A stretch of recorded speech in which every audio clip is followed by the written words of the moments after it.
Remember, remember the 5th of November, the gunpowder, treason, and plot.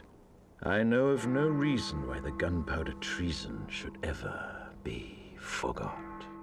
After the Wachowski brothers popularized the now cliched Guy Fawkes mask with their remarkable film V for Vendetta, made during the height of anti-George W. Bush fervor, the mask became synonymous with anti-capitalists, anarchists, and wannabe revolutionaries. From Chanology's Million Mask March to Occupy Wall Street, and most recently with the hacktivist group Anonymous, the Guy Fawkes mask is associated with radical libertarianism and revolution. But is that really an accurate depiction of the historic Guy Fawkes? I'm Josh Hall, and today on 4-Minute History, we will find out.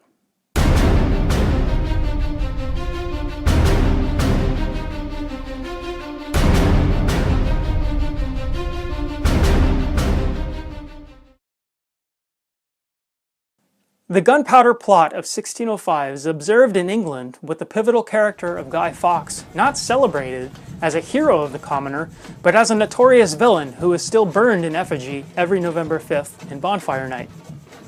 For over 400 years, the English commemorate the survival of their parliament and the beginnings of their own revolution against absolute monarchy. Now, though the event has taken on more of a cultural and traditional flavor, it is still celebrated this day.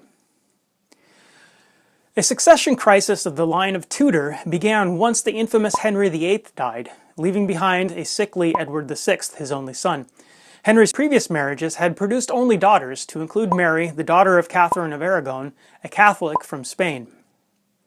Now, when Edward inevitably succumbed to his lung disease, Mary took the throne and began a bloody counter-reformation aimed at restoring Catholicism as the state religion.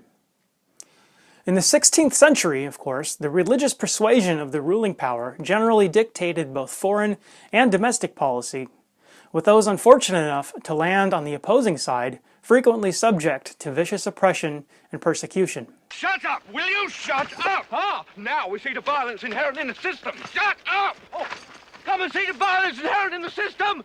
Help! Help! I'm being repressed! Following Bloody Mary's reign, her half-sister, the Anglican Elizabeth, took over and presided over an ascendancy of England as a major world power, extending her influence far beyond the shores of just Britain, and also subduing her Catholic rival, Spain.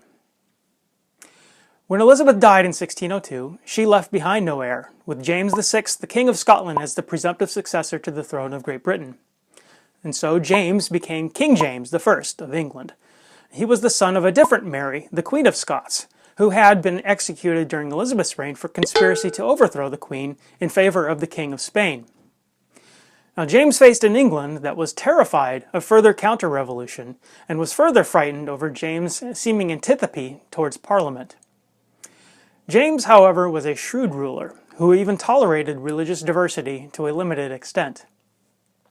But, as Cambridge professor Robert Toombs wrote, a group of Catholic gentlemen had hoped that James would fully restore Catholic freedoms, and that his willingness to turn a blind eye to discreet private worship was not enough, that it would end all hope of reconquering its old dominance.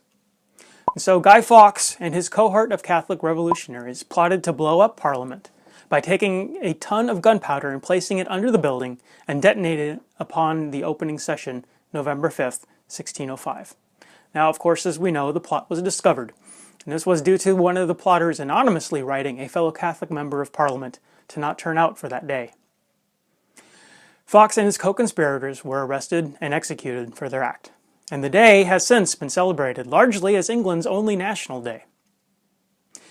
So, while the V for Vendetta film remains iconic, a charismatic figure martyring himself on behalf of an oppressed people who rise up and overthrow a fanatical fascist government, it is instructive to remember that the original Guy Fawkes sought to blow up the People's House and restore a religious dictatorship.